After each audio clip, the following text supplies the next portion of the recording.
World War II created legends, but it also exposed disasters. 5 American generals wore stars, yet their decisions killed tens of thousands of their own men. One ignored every warning, one froze when victory was wide open, and one hid in a bunker while his army was destroyed. World War II produced military legends, commanders whose names became synonymous with victory, discipline, and brilliance. Men like Patton, whose Third Army tore through Europe, destroying over 1 million enemy troops. Men like Bradley, who commanded the largest American force in history without losing a single planned battle. These generals are remembered because they understood one brutal truth of war. Leadership decides who lives and who dies. But history is not written only by geniuses. For every great commander, there was a disaster. For every brilliant decision, there was another that condemned thousands of soldiers to die unnecessarily. During World War II, 5 American generals proved that incompetence wears stars just as easily as brilliance. Their failures were not minor mistakes or unlucky breaks. They were catastrophic decisions made at the highest levels of command decisions that cost tens of thousands of American lives. These men did not simply lose battles. They betrayed the trust of soldiers who believed that rank meant competence, that orders were grounded in understanding, and that their leaders would share the risks of war. Instead, warnings were ignored, opportunities were wasted, entire divisions were thrown into combat unprepared. And in one case, a general hid in a bunker 70 miles from the fighting while his army was destroyed. This is not a story told for shock value. It is a reckoning based on official reports, battlefield records, and the judgment of military historians. A ranking not of personal character, but of command failure, measured in blood casualties and consequences. Because the most dangerous enemy a soldier can face is not always on the other side of the battlefield. Sometimes it is the man giving the orders. Lieutenant General Walter Short was not an inexperienced officer, nor was he lacking in authority or resources. Born in Illinois in 1880 and a graduate of West Point's class of 1902, Short had spent nearly 4 decades in uniform by the time he assumed command of the Hawaiian Department in February 1941. His responsibility was singular and unmistakable. Defend Hawaii and, above all, defend Pearl Harbor, the most important American naval base in the Pacific. He had radar stations capable of detecting aircraft more than 130 miles away. He had fighter planes, anti-aircraft guns, and 43,000 Army troops under his command. What he lacked was not manpower or technology, but imagination, and that absence would prove fatal. Short believed the greatest threat to Hawaii was not a Japanese air attack, but internal sabotage by Japanese civilians living on Oahu. This assumption consumed his thinking and shaped every defensive decision he made. To make guard duty easier, he ordered American aircraft parked wingtip to wingtip in tight orderly rows at the center of 3 airfields. The planes were not dispersed. They were not protected by revetments. They were arranged like dominoes, perfectly positioned, so a single strafing run could destroy dozens at once. Ammunition was locked away to prevent theft. Radar stations were restricted to training exercises. Anti-aircraft batteries were not fully deployed. Every measure optimized defense against sabotage, and every measure left Hawaii exposed to air attack, Washington warned him repeatedly. On November 27, 1941, a clear message arrived: hostile action was possible at any moment, and defensive measures were to be implemented immediately. Short interpreted this warning as confirmation of his existing fears. He raised the alert level only for internal threats, not for external attack. His own staff questioned the decision. Lieutenant Colonel Kendall Fielder urged him to implement full defensive measures. Short overruled him. The warning passed, and nothing changed. At 7:02 a.m. on December 7th, radar operators detected a large formation of aircraft approaching from the north. The report reached Lieutenant Kermit Tyler, the duty officer, who assumed the planes were American B-17s expected from the mainland. The warning was dismissed. 46 minutes later, the sky over Oahu filled with Japanese aircraft, 183 bombers and fighters in the first wave, 170 in the second. At 7:48 a.m., the bombs began to fall. Short watched from his headquarters at Fort Shafter as Pearl Harbor burned. American aircraft were destroyed on the ground almost instantly. In just 2 hours, 188 planes were destroyed and 155 more damaged. More than 2,400 Americans were killed. It was the worst defeat in American military history, an attack that radar intelligence and basic defensive doctrine could have mitigated had been allowed to unfold almost unopposed. 10 days later, Walter Short was relieved of command. The Roberts Commission cited him for dereliction of duty and errors of judgment. He was reduced in rank and forced into retirement in February 1942. He spent the rest of his life attempting to clear his name, but never succeeded.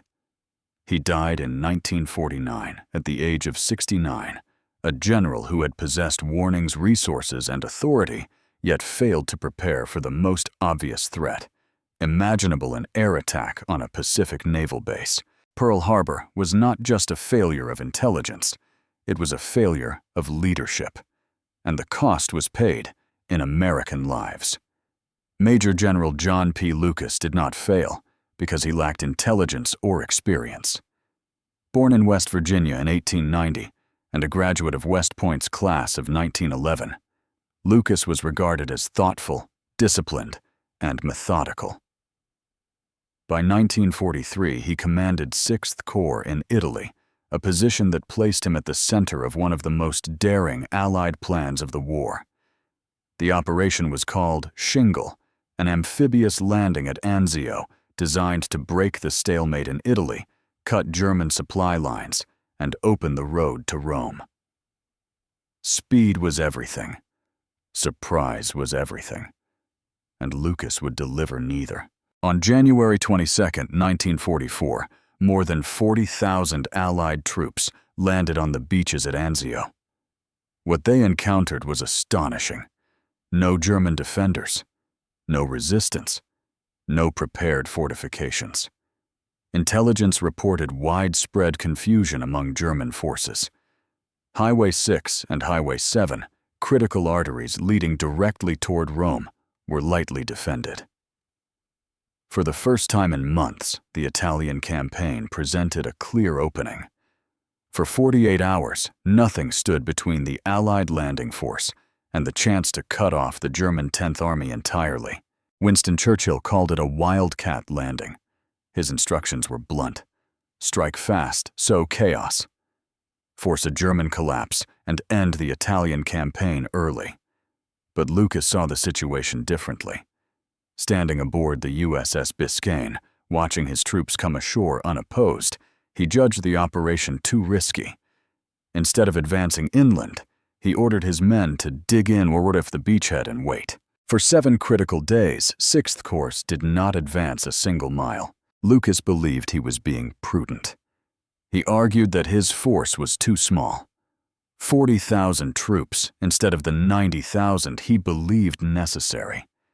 He feared that a rapid advance could leave his corps cut off and destroyed. His superior, Lieutenant General Mark Clark, ordered him to proceed as planned. Lucas obeyed in form, but his caution infected his staff and paralyzed his command. While Allied troops built defensive positions, stockpiled supplies, and prepared artillery, the Germans acted decisively. Within days, 8 German divisions were rushed toward Anzio. What had been an open road became a trap. By January 29th, the balance had completely reversed. The beachhead was surrounded. On February 16th, German forces launched a massive counterattack, 2 panzer divisions and 4 infantry divisions, smashing into Allied lines. The fighting was brutal and relentless. Naval gunfire prevented total collapse, but the initiative was gone forever. The result was a 4-month siege. 43,000 Allied soldiers were killed, wounded, or missing. A campaign that could have ended in January dragged on until June. On February 22, 1944, John P. Lucas was relieved of command. His replacement, Major General Lucian Truscott, immediately went on the offensive, but by then the moment had passed. Rome would not fall until months later at enormous cost. Lucas returned to the United States and never again held a major combat command. He retired in 1946 and died 3 years later at the age of 59. His failure at Anzio became a textbook example, taught in military academies not of cowardice, but of misplaced caution. In war, there are moments when restraint preserves lives, and there are moments when hesitation multiplies death. Anzio was the latter. Lucas did not lose because he advanced too far. He lost because he did not advance at all. Lieutenant General Leslie McNair was not a coward, nor was he incompetent in the traditional sense. He was brilliant, disciplined, and widely respected. Born in Minnesota in 1883 and graduating first in his class from West Point in 1904. McNair was considered one of the finest minds the U.S. Army had produced. By 1942, he held immense power as commander of Army ground forces responsible for training every American ground combat unit sent into World War II. 90 divisions, millions of men, went to war shaped by his ideas. And that was the problem. McNair believed in speed aggression and simplicity.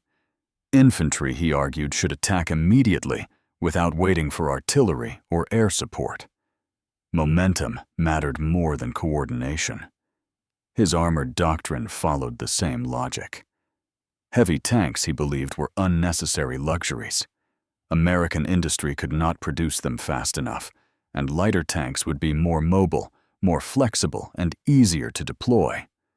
On paper, these theories looked efficient. In training, they looked bold. In combat, they proved lethal to American soldiers. German forces fought with Panthers and Tigers tanks with thick armor and powerful guns. American Shermans trained and fielded under McNair's doctrine could not penetrate German armor except at dangerously close range. German tanks, meanwhile, destroyed American armor with ease. Kill ratios often favored the Germans 3-1. At Kasserine Pass, American armored units were devastated. In Normandy, the pattern repeated itself. McNair's insistence on light armor was not an abstract debate. It was a death sentence for tank crews. His infantry doctrine was worse. McNair de-emphasized combined arms warfare, believing aggressive infantry charges could overwhelm defensive positions. British forces, by contrast, relied heavily on artillery preparation before assaults. The results were measurable and grim. American infantry divisions suffered casualty rates up to 40% higher than British units facing similar German defenses. McNair's philosophy demanded courage from soldiers while denying them support that could have saved their lives. The irony was brutal. On July 25, 1944, during Operation Cobra, the American breakout from Normandy, McNair went forward to observe how his training methods performed in combat.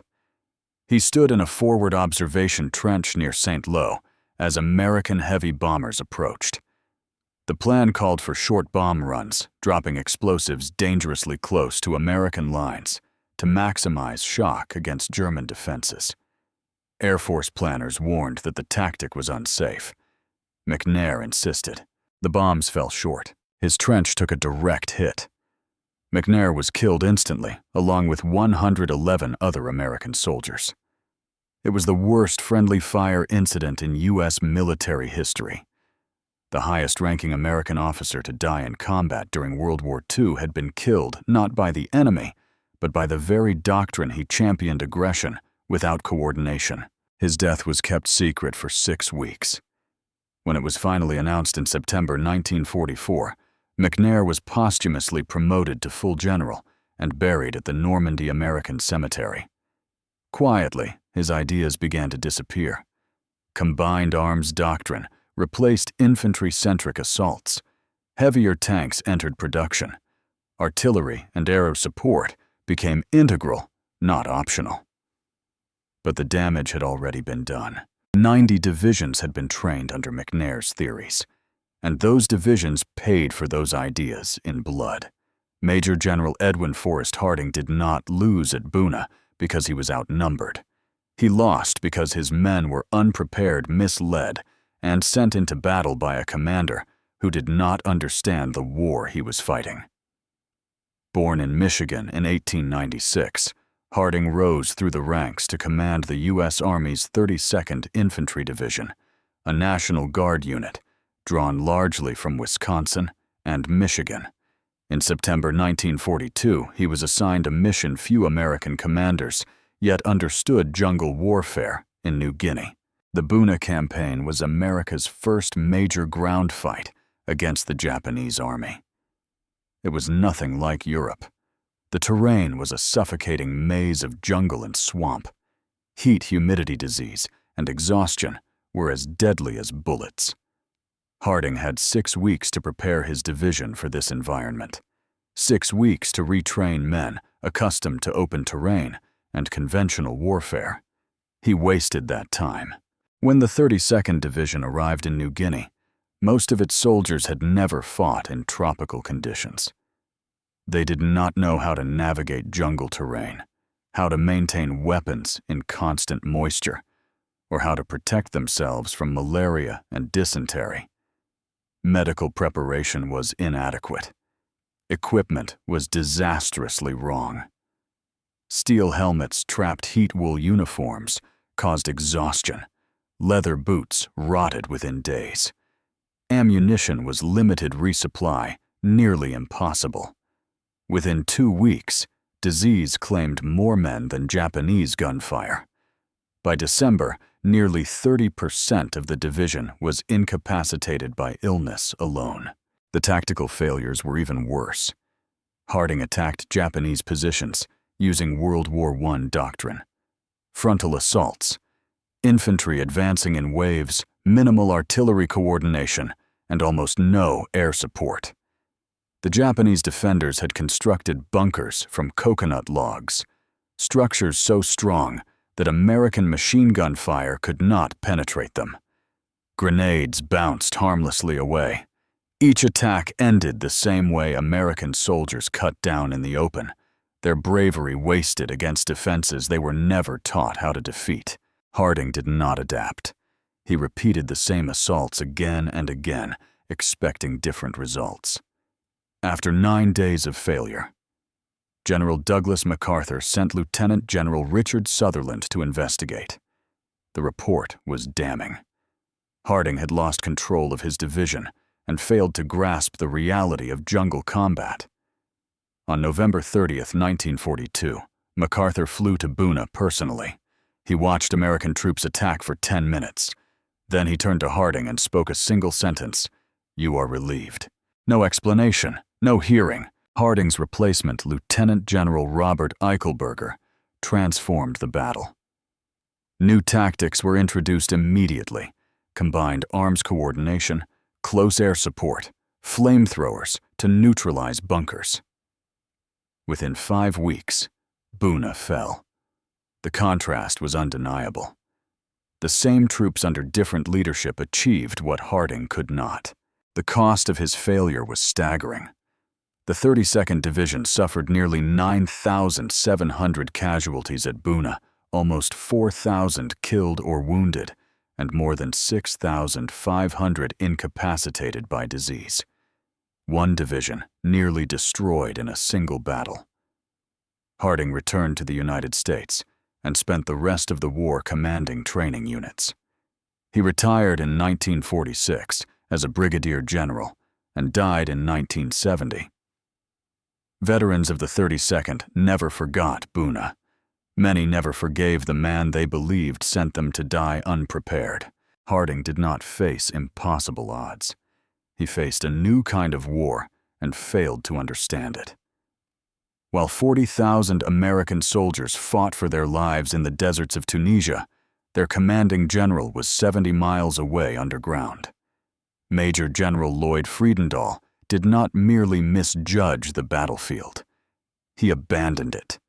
And in doing so, he presided over the worst American defeat of World War II. Born in Wyoming in 1883, Friedendahl was an unlikely candidate for high command. He failed out of West Point twice before finally earning his commission in 1907. Yet his rise through the interwar army was meteoric. By 1940, he was a major general. General George Marshall considered him promising and recommended him to Dwight Eisenhower for a senior command in North Africa. When Operation Torch, the Allied invasion of North Africa, began on November 8, 1942, Friedendahl commanded the Central Task Force landing at Oran. The landing succeeded, and Friedendahl was promoted again, placed in command of 2nd Corps, with orders to push east into Tunisia and seize Tunis. What followed was catastrophic. Instead of establishing a forward command post to understand the battlefield, Friedendahl ordered an entire engineer regiment to carve a bomb-proof headquarters into a ravine wall far behind the front lines. For 3 weeks, engineers blasted tunnels, while his troops faced a veteran German army led by Field Marshal Erwin Rommel. From this underground fortress, Friedendahl obsessed over his own safety and comfort, while issuing orders that made little sense to anyone receiving them. He communicated in a private slang code no one understood. He bypassed the chain of command, issuing orders directly to battalion commanders, while cutting division and regimental leaders out entirely. Units received conflicting instructions. Coordination collapsed. Friedendahl refused to work with French forces and openly insulted British commanders, shattering Allied cooperation at a moment when unity was essential. On February 14, 1943, Rommel attacked American positions at Patton Pass with 140 tanks and 4 infantry battalions. American defenses collapsed within hours. Friedendahl responded by feeding reinforcements into the fight piecemeal, 1 unit at a time, with no coordination. German forces destroyed them individually. 5 days later, Rommel struck again at Kasserine Pass. American soldiers fought bravely, but they were outnumbered, outgunned, and unsupported. By February 22nd, German forces had penetrated 50 miles into Allied territory. When Eisenhower visited the front, he was appalled. Friedendahl's headquarters was still 70 miles from the fighting. The commanding general had never visited forward positions. He had never seen the terrain. He did not understand what his men were facing. British units were rushed in to stabilize the line. American forces were pulled back and reorganized. The damage was already done. The Battle of Kasserine Pass cost the United States 6,500 casualties, over 4,000 captured alone. It was a defeat born not of inexperience, but of leadership failure at the highest level. On March 6, 1943, Eisenhower relieved Lloyd Friedendahl of command. George Patton replaced him. Within 10 days, discipline and morale were restored. Within 2 months, 2nd Corps defeated German forces decisively at El Guetar. Friedendahl returned to the United States. He was promoted to lieutenant general and given command of the 2nd Army, a training formation far from combat. He never again led troops in battle. He retired in 1946 and died in 1963. His obituary praised his service. It did not mention Kasserine Pass. Historians do not forget it. Friedendahl is almost universally regarded as the worst American general of World War II, not because he made a single bad decision, but because he chose distance over responsibility, comfort over command, and safety over leadership while his soldiers died. Walter Short failed to prepare for the most obvious threat. John P. Lucas hesitated when speed could have ended a campaign. Leslie McNair trained an army to fight the wrong war. Edwin Harding sent unprepared men into an environment he did not understand. And Lloyd Friedendahl hid while his army collapsed. Yet their failures were not meaningless. The U.S. Army learned brutally. Command structures changed. Combined arms doctrine replaced blind aggression. Leaders were chosen more carefully. Thousands of lives were saved later in the war because these disasters were studied, remembered, and never repeated. Not every general was great, but every failure carried a lesson written in blood.